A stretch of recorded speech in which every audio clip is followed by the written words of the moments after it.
It's a known fact that Himachal Pradesh is called the fruit bowl of India.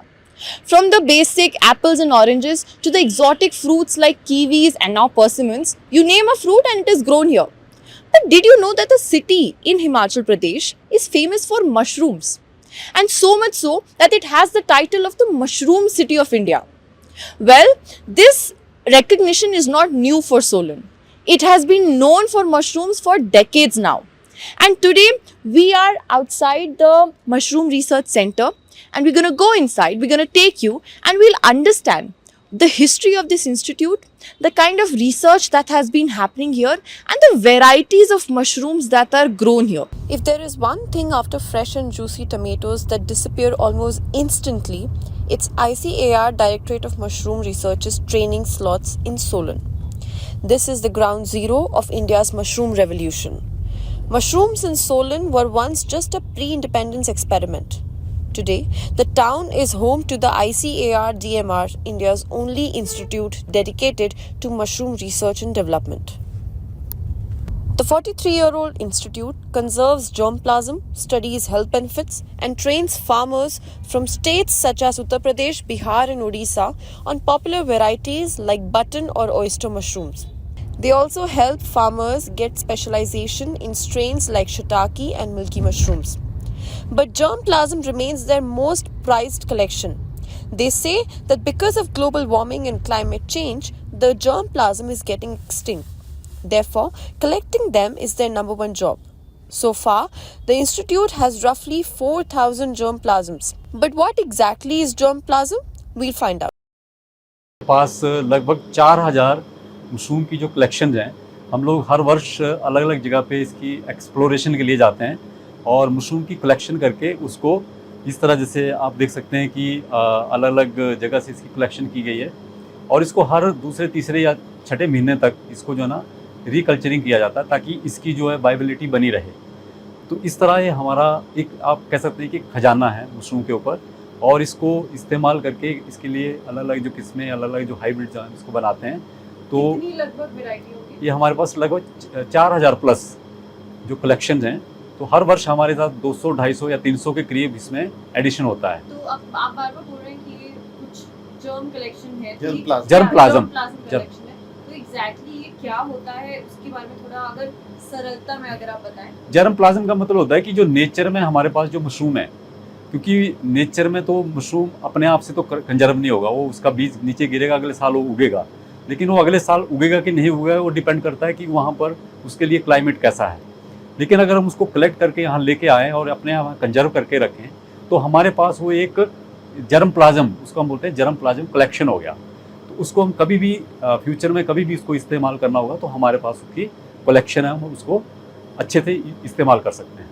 तो इसलिए इसको कहते हैं जर्मप्लाज्म। इसका टेम्परेचर कितना रहता है इसका? इसका हमारा 4 डिग्री के करीब इसमें टेम्परेचर रखते हैं और 4 डिग्री पे इसको मतलब कंजर्व कर सकते हैं। 5-6 महीने तक इसको कोई प्रॉब्लम नहीं आता। अभी इस कमरे में जैसे हम आए हैं तो हमारा इनक्यूबेशन रूम है, जो कल्चर हम लोग रिकल्चरिंग करते हैं तो इनको एक सेट टेम्परेचर पे इसको स्टोर करना होता है ताकि इसकी ग्रोथ आ जाए।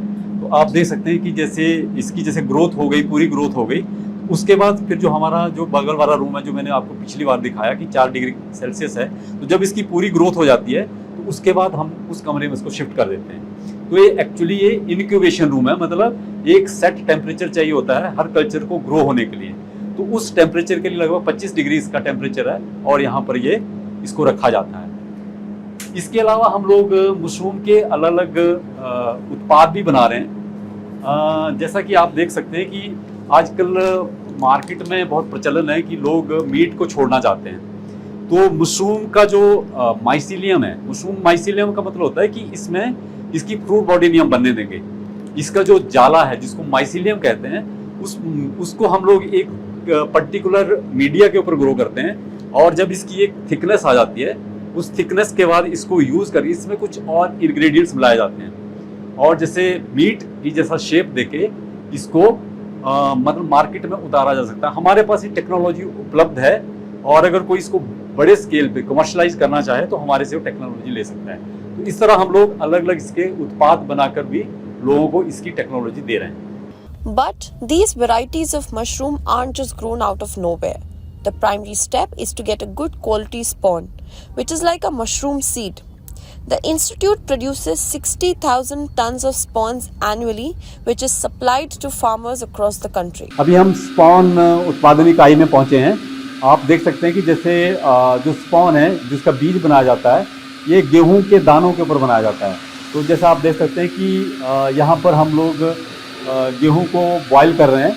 ये लगभग 1 से 1.5 घंटा इसको बॉईल करने के बाद दाने इसके सॉफ्ट हो जाते हैं। जब ये दाने सॉफ्ट हो गए, हाफ बॉयल हो गए, उसके बाद इसका जो एक्सेस पानी है इसको ड्रेन कर दिया जाता है। और पानी ड्रेन करने के बाद इसमें जो हमारा वहाँ पर एक फ्लोर है उस फ्लोर पे इसमें कैल्शियम कार्बोनेट और कैल्शियम सल्फेट 2 केमिकल मिलाए जाते हैं। एक तो उसका पीएच जो है 7 7.5 के करीब रखने के लिए, और दूसरा मिलाया जाता है कि ताकि दाने आपस में ना चिपकें। और उसके बाद जो है 1-1 किलो के बैग इसके भरे जाते हैं। और 1-1 किलो के बैग भरने के बाद पॉलीप्रोपिलीन के बैग भर के उसके बाद अंदर हमारे जो ऑटोक्लेव्स हैं उसमें उसको स्टरलाइज किया जाता है। Once the spawn is ready for cultivation, various types of mushrooms are grown on it, the most popular being the button mushroom. Also known as the European mushroom, the button mushrooms were introduced to India by the British. Mushroom cultivation in India began in 1965-66, starting with the button mushroom. Today, button mushrooms account for approximately 70 to 72% of the total mushroom production of the country. जो bag में हमारा compost की quantity होती है वो 10 से 12 kilo के आसपास होती है, और जो हमारा प्रोडक्शन होता है वो लगभग 2 किलो से लेकर के 2200-2300 ग्राम तक एक बैग से मशरूम निकल जाती है। तो लगभग जो बायोलॉजिकल इफ़िशियंसी मशरूम की होती है लगभग 20 से 25% के बीच में ये मशरूम आ जाती है हमारे। और अगर जो हम आपके फार्मर्स की बात करें जो यहाँ पे आपके पास से ट्रेनिंग लेके जाते हैं, उसमें से कितना परसेंटेज लोग ये मशरूम उगाते हैं? क्या ये आसान होता है as compare to other mushroom varieties? नहीं, ऐसा है कि button mushroom most popular mushroom तो है, बट ये ग्रो करने में आसान बिल्कुल भी नहीं है। ये बहुत हाईली टेक्निकल मशरूम है। इसके लिए पहले आपको बताया था मैंने कि एक स्पेसिफिक प्रोसेस होता है कंपोस्टिंग का, जिसमें हम लोग एरोबिक फर्मेंटेशन से कंपोस्ट बनाते हैं और उस कंपोस्ट में बीज मिलाया जाता है और 25 डिग्री पे इसको हम लोग इंक्यूबेट करते हैं तकरीबन 10 से 12 दिनों के लिए, ताकि जो हमारा मशरूम का माइसीलियम है वो पूरे कंपोस्ट के अंदर फैल जाए। उसके बाद इस पे केसिंग डाली जाती है, लगभग 1.5 इंच मोटाई में केसिंग मिट्टी डाली जाती है बैग्स पे। उसके बाद टेम्परेचर को डाउन किया जाता है लगभग 16 डिग्री तक, और तब जाके हमारी मशरूम आती है। तो इस पूरे प्रोसेस में काफ़ी इंस्ट्रूमेंटेशन की ज़रूरत होती है, एयर कंडीशनिंग की ज़रूरत होती है, पावर इलेक्ट्रिसिटी की रिक्वायरमेंट होती है। तो आसान तो बिल्कुल भी नहीं है, लेकिन डेफिनेटली ये हम कह सकते हैं कि चूँकि सबसे पॉपुलर मशरूम है। क्यों है ये सबसे पॉपुलर मशरूम? क्योंकि इसका मार्केटिंग सबसे आसान है। और दूसरी बात कि जब भी हम कभी मशरूम का नाम लेते हैं तो आज भी हमारा ये मेंटालिटी कि अगर आप आंख बंद करके सोचें तो आपको बटन मशरूम ही दिखेगा। और इसका जो कल्टीवेशन किया जाता है ये लगभग 16 डिग्री पे एयर टेम्परेचर, कमरे का तापमान लगभग 16 डिग्री होना चाहिए जिस समय इसकी फ्रूटिंग आती है। But at ICAR DMR, the production goes beyond button mushrooms.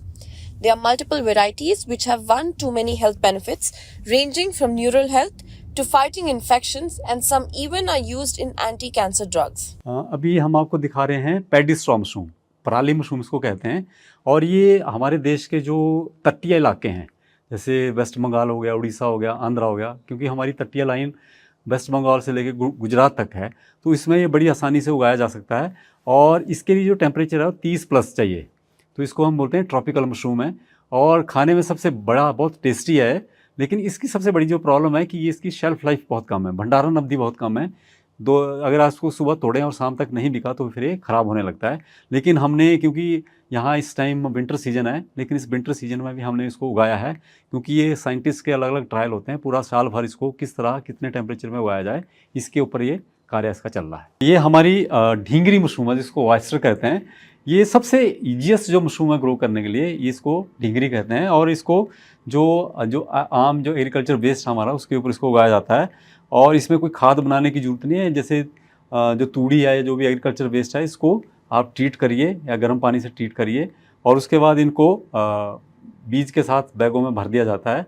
और 10 से 15 दिनों के बाद इसका जो माइसीलियम फैल जाता है, 20 से 22 दिनों के बाद इसकी क्रॉप आने शुरू हो जाती है। तो इस तरह ये 35 से 40 दिनों तक ये 2-3 हार्वेस्ट में हो जाते हैं। उसके बाद इसकी जो खाद बचती है इसको आप तोड़ के सुखा के जानवरों को ये एज एनिमल फीड भी खिला सकते हैं।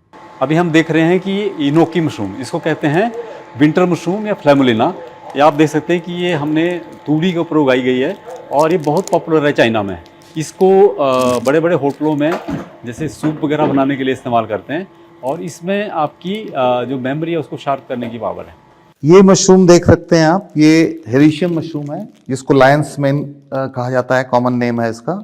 And this is neuro generative mushroom, मतलब कि ये आपके न्यूरल हेल्थ को बूस्ट करता है।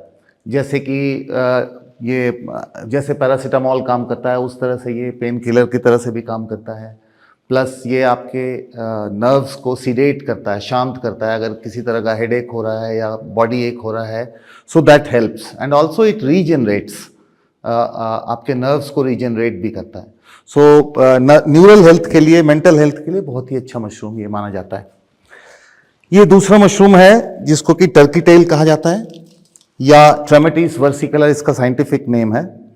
और ये मशरूम ये एंटी कैंसर ड्रग के लिए इस्तेमाल किया जाता है और वर्ल्ड में सबसे ज़्यादा बिकने वाली जो कैंसर की दवा है वो क्रेस्टिन है और ये इसी मशरूम से निकाला जाता है, ट्रेमेटिस वर्सिकलर से। ये शिटाके मशरूम है जो दुनिया का नंबर 1 मशरूम है। कलिनरी एंड मेडिसिनल दोनों ही वैल्यू इसमें पाए जाते हैं। ये खाने के लिए भी इस्तेमाल होता है और दवाई के लिए भी इस्तेमाल होता है। ये खास करके एंटी कैंसरस प्रॉपर्टी इसमें भी बहुत ज़्यादा है, बट ये ज़्यादातर खाने के लिए इस्तेमाल किया जाता है rather कि ये मेडिसिन के लिए इस्तेमाल किया जाए। India's annual mushroom production has grown from around 6,000 tons in the late 90s to 4 lakh tons now. Globally, India ranks third after China and Poland, although it contributes only 0.4% to total world production. But as per the institute, there is a long way to go. तो mushroom का जो उत्पादन है ये कृषि अवशेष पे होता है। तो हमारे देश में जितना भी हम अन्न पैदा करते हैं उस अन्न के साथ साथ कृषि अवशेष लगभग 7,000 लाख टन जो है हमारे देश में इसका उत्पादन होता है। तो अगर हम उसका 1 या 2% भी इस्तेमाल मशरूम उत्पादन में करें तो हमारे देश में 70 से 80 लाख टन मशरूम पैदा हो सकती है। लेकिन वर्तमान में हमारे देश का जो उत्पादन है लगभग 4 लाख टन है। तो क्योंकि 150 करोड़ की हमारी जो जनसंख्या है इसकी मांग को 4 लाख टन से पूरा नहीं किया जा सकता। तो जो हमारा जो अवेलेबल जो सबस्टेट्स हैं इस सबस्टेट को बड़े स्तर पर इस्तेमाल करने की ज़रूरत है जिससे हमारे देश का उत्पादन बढ़े, ताकि जो आम जो आदमी है उस तक इसकी जो उपलब्धता हो बनी रहे। जैसे मैंने कहा कि जैसे 150 करोड़ की हमारी पॉपुलेशन है और हमारी जो प्रोडक्शन है 425 लाख टन है। तो अगर हम इसको उसके अनुसार डिवाइड करें तो लगभग 220 ग्राम से लेकर 250 ग्राम तक प्रति व्यक्ति प्रति वर्ष है। लेकिन ये काफ़ी कम है। अगर हमें एक अच्छा जीवन जीना है, अगर हमने स्वस्थ रहना है तो हमारे दैनिक आहार में लगभग 3 बार सप्ताह में हमें मशरूम खानी चाहिए, क्योंकि मशरूम जो है एक संपूर्ण आहार है। इसमें जो भी हमारे शरीर को पौष्टिक तत्व चाहिए तो इसमें ये सारी चीज़ें उपलब्ध हैं। लेकिन इतनी हमारे देश में अभी प्रोडक्शन नहीं है कि हर व्यक्ति हफ्ते में 3 बार मशरूम खाए। तो सबसे ज़रूरी है इसका उत्पादन और अधिक बढ़ाना। तो सर उत्पादन बढ़ाने में अभी रिसर्च सेंटर जो आपका है वो क्या कर रहा है, क्या योजनाएं हैं, क्या स्टेप्स लिए जा रहे हैं कि ये जो उत्पादन है वो और तेज़ी से भारत में बढ़े? इसके लिए सबसे ज़रूरी होता है कि अच्छा जो है बीज पैदा किया जाए। तो हमारे यहाँ जो हमारा जो निदेशालय है प्रति वर्ष लगभग हम 60 टन जो है इसका स्पॉन जो इसको बीज को स्पॉन कहते हैं उसका उत्पादन करता है। और जिसकी जैसे जैसे डिमांड होती है जिस मशरूम की उसके अनुसार हम उसको सप्लाई करते हैं। तो सबसे ज़रूरी होता है बीज, अच्छी क्वालिटी का बीज बनाना। तो एक तो हमारा प्रयास ये है कि सबको अच्छी किस्म का बीज उपलब्ध करवाया जाए। इसके अलावा अलग अलग किस्में जो हैं, मतलब क्योंकि हमारे देश में अलग अलग जलवायु है, अलग अलग हमारे देश में रीजन्स हैं और अलग अलग टेम्परेचर्स हैं। तो उसके अनुसार अलग अलग रीजन्स में जो भी सबस्ट्रेट अवेलेबल है उस सबस्ट्रेट को इस्तेमाल करके उस रीजन में ही उस मशरूम का उत्पादन किया जाए, ताकि लोगों को दूसरी जगह से सबस्ट्रेट मंगवाने की जरूरत नहीं पड़े और वो अपना जो लोकल सबस्ट्रेट है उसको इस्तेमाल करके मशरूम का उत्पादन करें, बढ़ाएं। और इसके अलावा अलग अलग टाइम पे हम लोग यहाँ पर प्रशिक्षण देते रहते हैं। तो प्रशिक्षण के द्वारा भी, क्योंकि मशरूम उत्पादन के लिए हमें जागरूकता लाना बहुत ज़रूरी है, तो जो यहाँ जो प्रशिक्षणार्थी या जो पार्टिसिपेंट्स ट्रेनिंग में आते हैं, जिसमें चाहे फार्मर्स हैं, चाहे हमारे एंटरप्रेन्योर्स हैं, चाहे स्टेट ऑफिशियल्स हैं, उनको मशरूम उत्पादन का जितनी भी तकनीक है वो बताई जाती है और वो लोग आगे जाके फिर इस जो तकनीक यहाँ सीख के जाते हैं उसको इस्तेमाल करके मशरूम के उत्पादन को बढ़ाने में अपना योगदान दे रहे हैं। क्योंकि हमारे यहाँ पहले वर्ष में 3 या 4 ट्रेनिंगें हुआ करती थी, 3-4 प्रशिक्षण हम लोग आयोजित करते थे, लेकिन पिछले मुझे लगता 7-8 वर्षों से देखने में आया कि इतना हमारे ऊपर दबाव है प्रशिक्षण का, क्योंकि हमें 40 या 50 प्रशिक्षणार्थी लेने होते हैं एक प्रशिक्षण के लिए, लेकिन हमारे पास लगभग 200 लोगों की एप्लीकेशन आती है।